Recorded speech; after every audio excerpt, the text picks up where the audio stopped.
Hai guys, balik lagi bersama Mimin di Coffee Channel yang akan selalu menyajikan ulasan cerita lengkap dari film-film berkualitas untuk nemenin waktu rebahan kalian.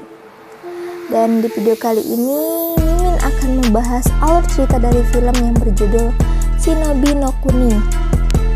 Mengisahkan tentang negara shinobi yang berperang melawan puluhan ribu prajurit samurai, hingga memperlihatkan pertarungan satu lawan satu sampai salah satunya ada yang mati.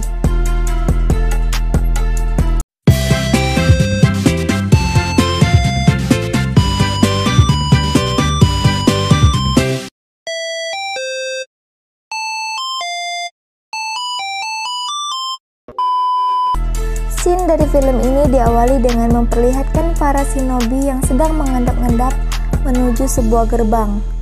Lalu beberapa dari mereka membentangkan tali dan mulai menyeberang mendekati gerbang tersebut. Tapi tiba-tiba muncullah shinobi dari dalam tanah, langsung menusuknya dengan tombak. Ini adalah pertempuran antara shinobi dari klan yang berbeda. Para shinobi lain yang berada di dalam gerbang langsung melesatkan anak panahnya, membuat shinobi yang berada di luar bertumbangan. Di saat itu muncullah seorang shinobi berpangkat cukup tinggi bernama Heibe.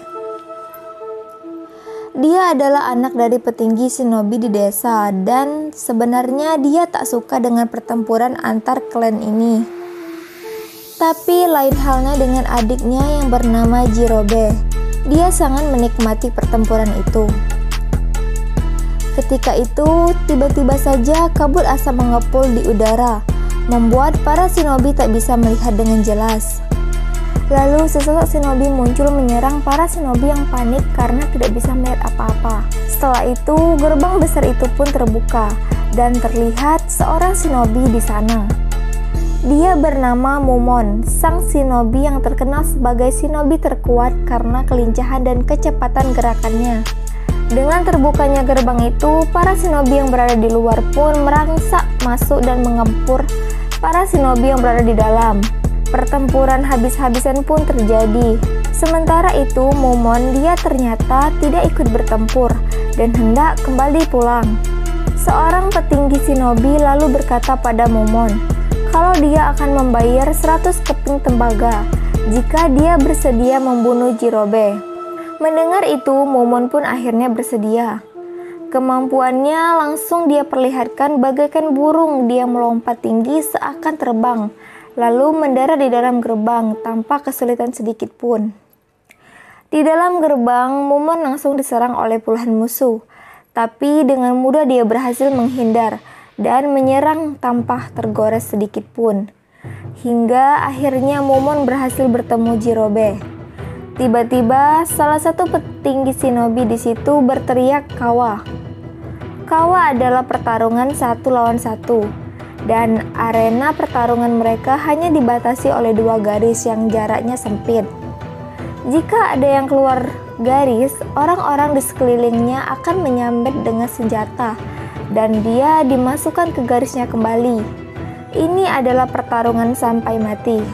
Kakak Jirobe berkata kalau ini harus dihentikan karena kehebatan Momon jauh di atas adiknya. Tapi ini sudah tidak bisa dibatalkan. Pertarungan kawah antara Momon dan Jirobe pun dimulai. Jirobe menyerang terlebih dahulu, tapi setiap serangannya tak bisa mengenai Momon. Dan dengan satu serangan, Jirobe terkena pukulan dan langsung keluar garis. Orang-orang yang menonton langsung menyerang Jirobe, hingga Jirobe terpaksa masuk kembali ke dalam garis. Dengan emosi, Jirobe menyerang Momon, tapi berhasil dia tahan. Lalu, pedang itu Momon balikan ke arahnya, dan dia tusukkan ke perut Jirobe. Jirobe langsung ambruk. Dan dari atas terlihat sebuah huruf kanji yaitu kawa. Dari situlah asal muasal nama pertarungan kawa. Dua garis di pinggir dan satu garis di tengah yang merupakan mayat bagi yang kalah. Heibe langsung berlari ke arah adiknya yang sekarat. Lalu nyawa Jirobe pun melayang di pangkuan tangan kakaknya. Kemarahan Heibe memuncak dan langsung melesat menyerang Mumon. Mumon menangkis serangannya dengan cepat dan berkata, "Kenapa kau marah?" Lalu tiba-tiba suara bel berdentang berkali-kali, membuat seluruh shinobi berhenti dari pertarungannya. Bel itu pertanda bahwa seluruh dewan petinggi shinobi akan menggelar pertemuan besar. Mereka semua pun menghentikan perkelahiannya dan seolah tak terjadi apapun. Mereka yang masih hidup tertawa-tawa sambil membersihkan diri dan menggotong mayat yang mati dengan entengnya. Heibe melihat semua ini dengan perasaan jijik, seolah nyawa manusia tak ada artinya di dunia ini. Sementara itu, Dewan Shinobi sedang menggelar pertemuan besar. Pertemuan ini membahas mengenai kekuasaan seorang kaisar bernama Koda Nobunaga, yang kekuasaannya akan sampai di negara Shinobi ini.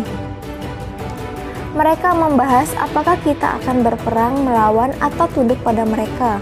Setelah lama berdiskusi, mereka pun keluar dari ruangan dan menyampaikan keputusannya kepada seluruh shinobi yang sedang berkumpul di luar.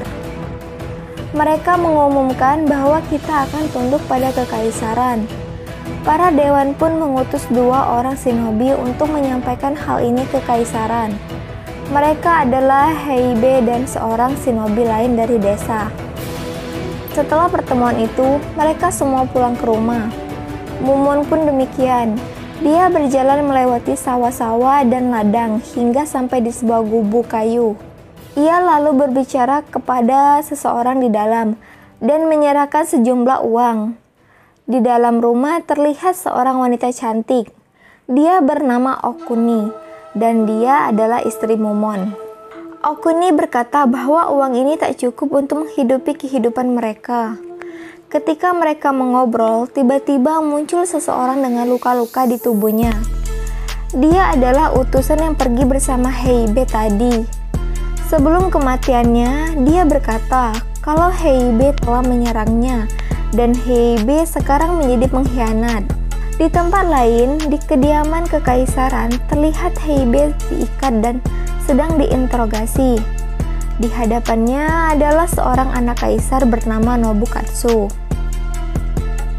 Heibe berkata pada Nobukatsu kalau sebaiknya Anda segera menaklukkan negara shinobi dengan cara membangun benteng tepat di tengah negara itu. Awalnya Nobukatsu curiga, kenapa seorang shinobi rela untuk berkhianat seperti ini.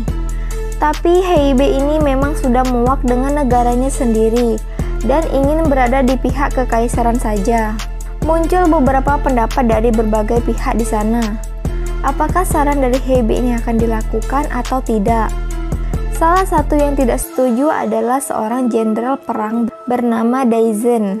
Dia berpendapat tak ada gunanya menaklukkan mereka. Tapi Nobukatsu punya keputusan lain. Ia akhirnya setuju pada saran Heibe dan mulai merencanakan untuk membangun benteng.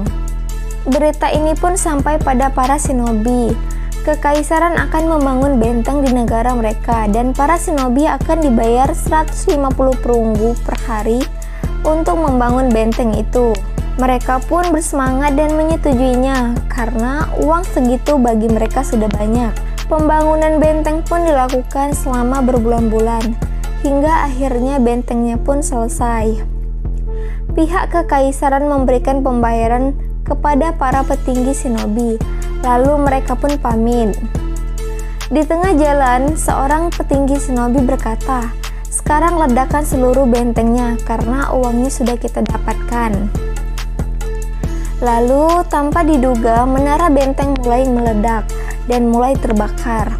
Pihak kekaisaran merasa ditipu oleh para shinobi ini, sehingga mereka pun langsung mengirim pasukan untuk mengejar shinobi. Tapi hal itu sudah diperkirakan. Para shinobi menembakkan panah dari tempat yang tinggi, membuat para prajurit itu tumbang dan mereka kalah. Berita itu sampai ke telinga Nobukatsu dan mereka pastinya akan menyerang negara shinobi karena penipuan tersebut. Di tempat para shinobi, para dewan menyuruh semua orang untuk berperang melawan kekaisaran. Bagi yang tidak mau ikut berperang, seluruh keluarganya akan dibunuh. Suatu malam di tempat Nobukatsu, dia sedang tertidur. Tiba-tiba sebuah pisau menekan lehernya. Dia pun terbangun dan kaget akan serangan ini. Ternyata orang itu adalah Mumon. Mumon berkata, kalau kau tidak mau nyawamu melayang, maka batalkan perang ini. Jika tidak, maka di malam selanjutnya dia akan datang lagi dan memotong leher Nobukatsu. Nobukatsu berhasil menghindar dari ancaman pisau di lehernya dan berkata kalau di perang ini semua akan dia lenyapkan. Lalu terdengar suara orang-orang mendekat ke situ sehingga Mumon pun menghilang dari situ. Setelah itu, Mumon pun datang ke tempat lain, yaitu ke bagian penjara. Di sana dia melihat Heibe sedang diikat dan dikurung. Tapi tujuan Mumon bukanlah dia. Dia berjalan ke tempat kurungan lain dan melihat seorang putri dan pelayan yang sedang dikurung.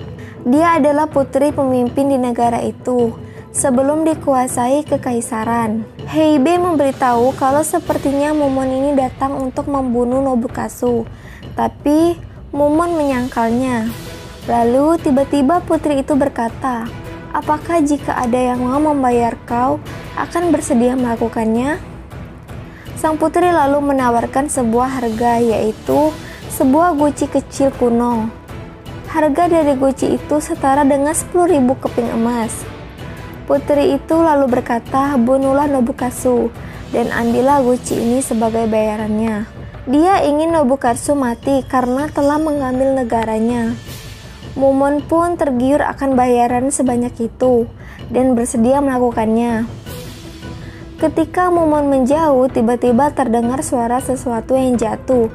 Ternyata sang putri dan pelayannya telah mati bunuh diri. Sementara itu, di kediaman Nobukatsu, semua orang menjadi gempar karena seorang shinobi berhasil masuk ke kediaman kekaisaran. Kejadian ini membuat pihak kekaisaran memutuskan untuk menyerang shinobi dengan kekuatan penuh. Semua jenderal perang dikumpulkan dan diberi perintah untuk menggerahkan para prajuritnya dan akan segera bergerak untuk menyerang saat itu juga.